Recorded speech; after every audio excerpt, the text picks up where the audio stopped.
Hello, Beach Channel viewers. I'm Max Wyler, and we're talking real estate today. And I have my great friend, Scott Sime here, who's done wonderful things in South Florida real estate. Hello, Scott. Hi, Max. Good to see you. So we're going to talk what we love to talk about. We talk about all the time in our personal calls and everything else. We're talking about how to make money in real estate, and you've done a wonderful job of that. Well, I'm all ears. I'm excited about chatting with you, and hopefully we can learn something today. So talk about your background a little bit. I mean, you're a South Florida native. You grew up on Key Biscayne and all. So tell us a little bit about that.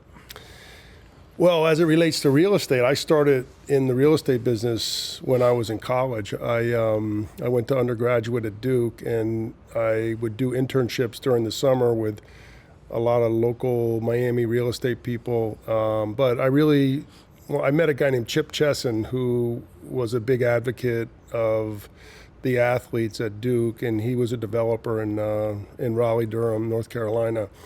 And he basically, it's a funny story. I had a car, and I put my car up for sale, and he actually took my car on a trade for a townhouse that he was developing. So my freshman year at Duke, I was able to actually buy a townhouse with a 280ZX. Is that the first and last time you ever did a down payment with a car? Yeah, that's it. Yeah, that's it. But that's how I got in the business. And, I wanted to invest the money in the stock market. And when this gentleman answered the classified ad, he said, well, what are you doing with the money? Why are you selling? And I told him, I said, I did an internship at a stock brokerage company, and I want to invest in, value funds and stocks. And he said, well, what about real estate? Would you ever consider that? And that's how I got started. That was, my original entry into, real estate. Well, fast forward a little bit past Duke and all that, you had some interesting mentors, and they're historic big names in the real estate business. Talk to me about that. Sure. Yeah. I mean, there's a guy named Ken Rosen, who he won't tell you how old he is, but he's up there, and they say he did more, I guess, condo conversions than John the Baptist had in the way of conversions. But he started out doing condo conversions, got into all types of different real estate. So Ken's a guy who, I reached out to him just to talk with him about, his story, what worked, what didn't work. And, he gave me some great insights, and we're still friends. And I also worked with Armando Codina. I worked with a gentleman named Eddie Easton. And is that the same Eddie Easton, related to the Eddie Easton we went to school with at Coral Gables High School? One of my first internships was with his father.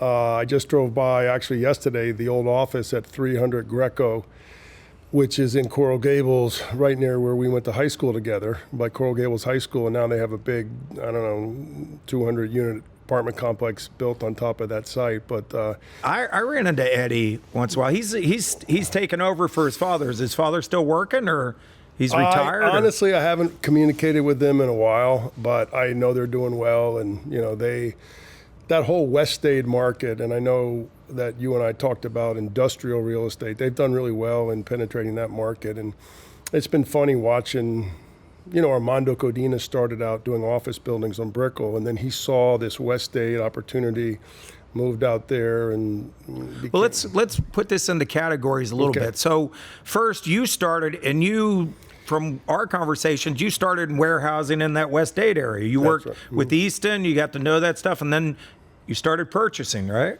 I did, yeah. And, the first person I worked with was a guy named Stephen Battelle from Terra Nova Corporation. And, Stephen is a very, very wise man, and he had an expression, and I've taken it to heart, and that expression was, I'd rather be a good investor and an average real estate broker. And what he meant by that is, you need to own property. You need to buy real estate. Most of the people in my field don't do that. Most of the people are trading their time for dollars. Most of them are out, driving people around, showing them warehouses, office buildings. So why warehouses? Was it what you picked? I mean, or is it that's the job that you were selling them? My first job was, I made $15,000 salary, managing a 360,000 square foot, 3-building industrial multi-bay warehouse on Londonderry Road, which is Northwest 72nd Avenue and 33rd Street. So, I spent 2 years on site at this industrial warehouse complex, and what I did was I got a salary for managing it, and then I got commissions when I would lease the space. But what I really was doing was I was cleaning up the property for the owners, because they had a bunch of auto mechanics, dirty tenants, had a gun pulled on me. I had to actually run away from a tenant who I was taking pictures of because they were performing oil changes in the. So that made you attractive to buying warehouses? I think that would chase you away. No, I think being in that area and seeing the way the numbers worked and. What area was that? Medley? No, that's the Airport West area. Okay. That particular project was in the Airport West. And is area. that where you bought first? My first acquisition on the industrial side was in Hialeah on Northwest 54th Street and more or less 37th Avenue. Well, Hialeah was cheap back then. Hialeah is not cheap anymore, is it? No. Hialeah's. I'll tell you a funny story. Jose Carrigal, you go back to our high school days. He's a police officer, he was in Hialeah, and he said, "Scott, you want to come ride with me one night, and I'll show you around Hialeah." And there was someone who was getting, there was a domestic fight, and the person was pulled out, put in the back of his car, and her biggest concern was, I don't want to get thrown out of my apartment because I'll never get into another apartment in Hialeah. And to me, that just spoke of how active and how the vacancy rates in Hialeah, it's so dense. It's hard to find housing. It's hard to find warehousing space to rent. So because you have a huge population base there, the density is really high. So you bought your first warehouse and you remember what you paid for it? I paid $218,000, and I got a loan from a woman named Sarah Reese, who was a widower living out of Miami Beach. I had a food roach coach tenant, and I had a small restaurant in the building. So a loan, there's a financial advisor on the internet who is, don't take loans, save up. What do you think of that? What's his name? David Ramsey. Dave Ramsey. Dave Ramsey's, don't take debt out. And I think, you and I have talked about it. He's probably not advising people like us, but it's probably good not to get into debt with credit card and all. But real estate wise, debt's not bad sometimes, right? No, I mean, debt is, from a business standpoint, when you look at the way these deals pencil out, you're smarter off taking debt if the numbers work. When you're young and you don't have any money, you don't have a choice. I mean, you have to take out debt. And I think, from a retirement standpoint, it's a whole different conversation about, risk, reward. But I think like anything, when you're just starting out in the business, that should be your friend. So do you still own that warehouse today, or did you sell it? No, I sold it, and it's funny because I actually held a mortgage. The Sarah Reese, the lady who sold it to me, gave me a mortgage because I needed it. The banks weren't really willing to give me any type of loans back then. And then $15,000 salary didn't impress them? No, it didn't. Yeah, that's the only way I could have bought it, was with owner financing, because I was young and just getting started. But I ended up holding a mortgage with the person who bought the property from me, and I like doing that. You delay your capital gains, you get the interest income, and you make Uncle Sam wait to get their taxes. Well, I'm shocked you sold it, because usually you buy and hold forever and ever. Right. So what was your next one? Still in the industrial space, or most of the warehouses you bought early on you still own, right? Yeah. Yeah. So, as I kept working, my goal was to buy 1 or 2 properties a year, and that took different forms. But on the industrial side, I bought a warehouse that was 22,650 square feet, right on 82nd Avenue and Northwest 64th Street. And that was a multi-bay street level warehouse, rented to people, cabinet manufacturing businesses. Some automotive people were in there over the years. One guy sold fences. I have a guy in there now. I still own the property. He makes labels for businesses. Just mom 87th, and pop. is that West Kent? 82nd. No, that's 82nd. it's in West Dade. It's Okay. it's right near. It's just north of where all that new Doral development is taking place. All that residential.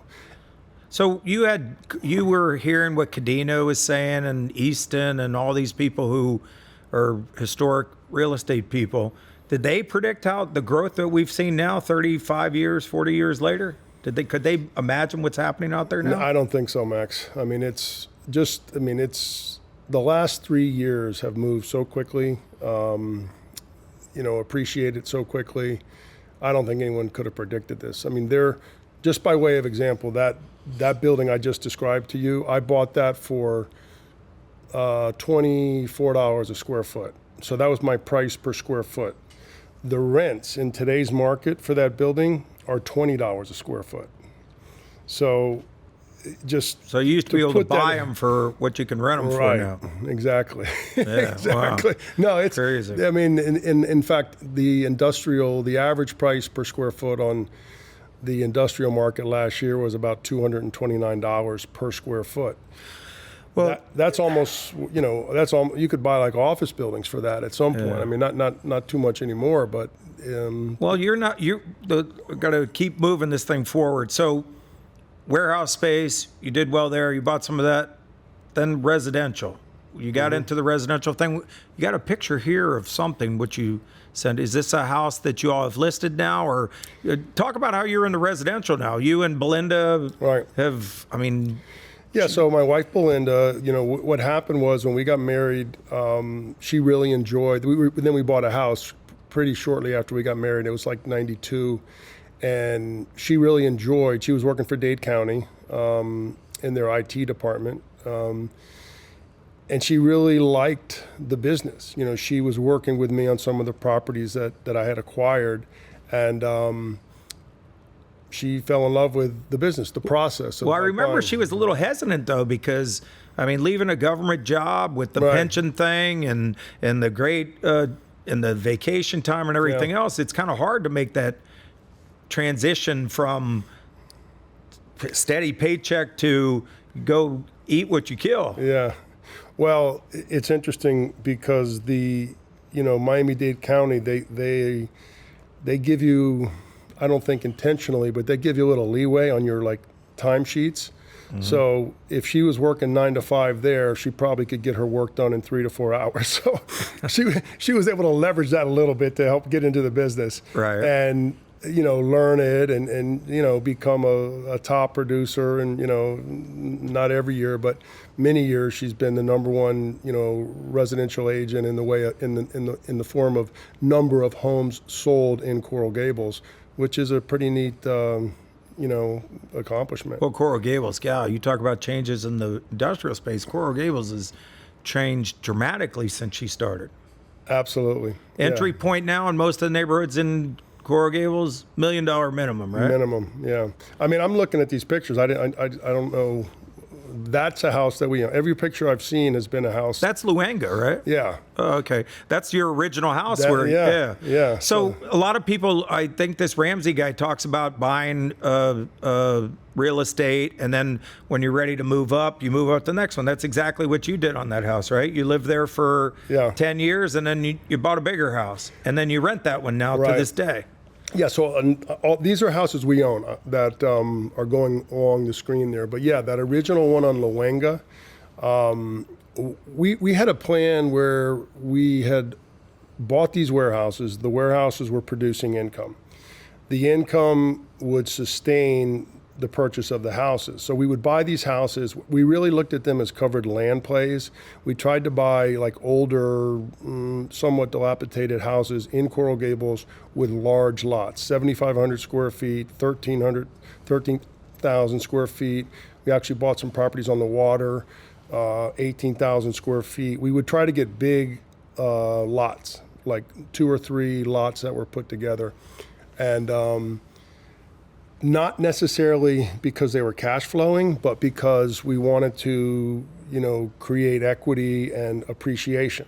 So the warehouses were covering the cost of the houses, and the houses were going up 7 to 10% a year. So we weren't realizing that gain. But if you take something and you compound it at 7 to 10% a year, you're building your net worth tax deferred. Your net worth is increasing substantially every year, and you're not having to pay tax on it. So it's a tax-free appreciation. And you didn't use a whole lot of debt. You were using the income from the warehouse. we used debt in the beginning because, again, we started early and we didn't, we didn't have the, we didn't have the money to. You hear that, Dave Ramsey? You got to use a little debt sometimes, especially if it's an asset, real estate, or something else. Who has 20% on a couple $100,000 house at that time in your life? No, well, that's like, so we didn't have a choice, but I was watching my wife sell properties to developers who would buy a house for $500,000, put 50 into it, and then sell it for, make $150,000 in 8 months. And I said, we don't have the time to do that, but we have the time to start acquiring and building up a portfolio of residential properties in a desirable area. Right. And that's what we did. And we've kept them. We haven't sold any of those houses, and they've all gone up in value. But the other thing, Max, that happened is the rents spiked.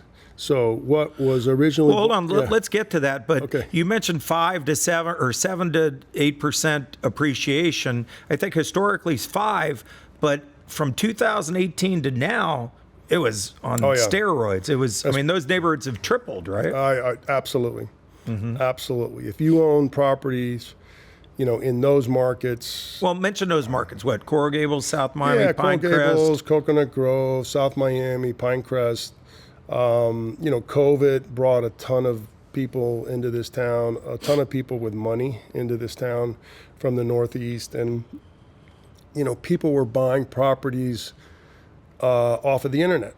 I think we had 2 deals where somebody made an offer and took out all the contingencies, and they had never seen the property because the market was so vibrant, during COVID. And people are realizing how nice it is to live in South Florida and how, the quality of life, and they're not afraid to, pay up to get in here. So you're heavily invested in Coral Gables and that. If you were talking to somebody today, is Coral Gables still a place that you'd invest in, or you recommend younger investors and stuff that's a place, or there's other neighborhoods would catch your eye? I think Coral Gables I don't think you can go wrong there.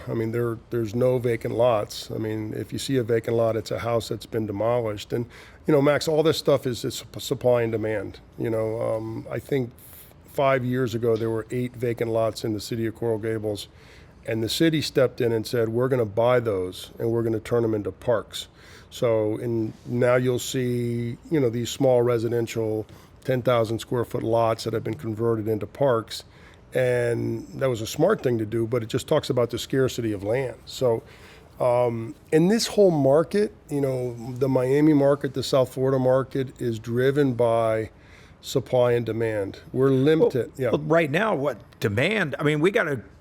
at one point there was a triple whammy. Had low interest rates, and we've always had the good environment as far as the weather, but the things were happening in the other states were chasing people out of there. So got a lot of New Yorkers coming here, got a lot of California things. You've seen Coral Gables has benefited greatly from that, right? Pinecrest and all. Yeah, the whole South Florida market has. The state income tax, you see Jeff Bezos, you see all these, I had a friend I went to school with, and he bought down here, and I don't know if he paid $3 to $5 million for his house, but when he told me how much money he was making, and he told me what his state income tax was, his savings paid for that house in, I don't know, I think 3 years or 4 years.